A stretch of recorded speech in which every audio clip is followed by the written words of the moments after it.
शारदीय नवरात्रि ये सिर्फ एक त्योहार नहीं है, बल्कि 9 दिनों तक चलने वाली एक बहुत ही गहरी आध्यात्मिक यात्रा है। तो आइए इस सफर को समझते हैं और जानते हैं कि इसके सबसे अहम रिवाज क्या हैं और उनके पीछे का मतलब क्या है। तो देखिए, अगर इसके दिल की बात करें तो ये बुराई पर अच्छाई की जीत का जश्न है। इन 9 दिनों में भक्त देवी दुर्गा के 9 अलग-अलग रूपों की पूजा करते हैं ताकि उनकी कृपा और आशीर्वाद मिल सके। इस पूरे त्योहार में जो 9 का आंकड़ा है ना, वो बहुत खास है। ये 9 रातें असल में भक्ति और साधना की होती हैं और हर एक रात देवी के एक खास स्वरूप को समर्पित होती हैं। तो चलिए सबसे पहले ये समझते हैं कि इस त्योहार की नींव क्या है, आखिर ये है क्या और क्यों मनाया जाता है। तो देखिए, ये एक बहुत ही पवित्र त्योहार है और इसका सबसे बड़ा संदेश है अच्छाई की जीत। ये वो समय है जब भक्त व्रत रखते हैं, खास पूजा पाठ करते हैं और पूरी तरह से भक्ति में डूब जाते हैं। जैसे अगर 2025 की बात करें तो ये त्योहार 22 सितंबर से शुरू होकर 1 अक्टूबर तक चलेगा। अच्छा, तो ये तो हुई नींव की बात, पर सवाल ये है कि इन 9 दिनों में होता क्या है।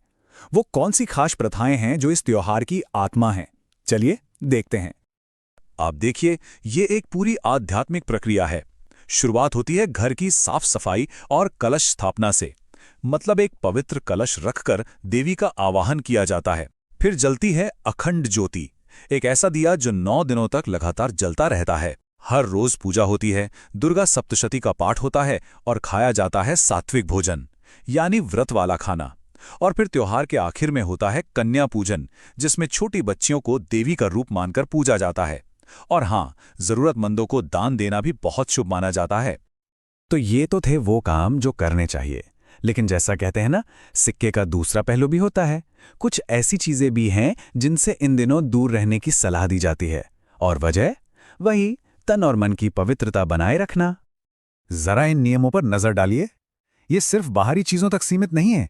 खाने में लहसुन प्याज जैसी तामसिक चीजों से परहेज तो है ही, साथ ही बाल या नाखून काटने जैसी चीजों को भी टाला जाता है। और देखिए, बात सिर्फ शरीर की नहीं, मन की भी है। गुस्सा, गलत भाषा या नेगेटिव सोच, इन सब से भी दूर रहने पर जोर दिया जाता है। यहाँ खाने पीने का फंडा बिल्कुल साफ हो जाता है।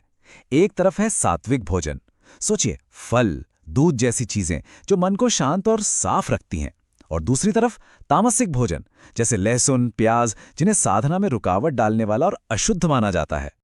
तो इतने सारे नियम, क्या करें और क्या ना करें, इन सब के पीछे की असल सोच क्या है, इन सबको जोड़ने वाली एक कड़ी क्या है।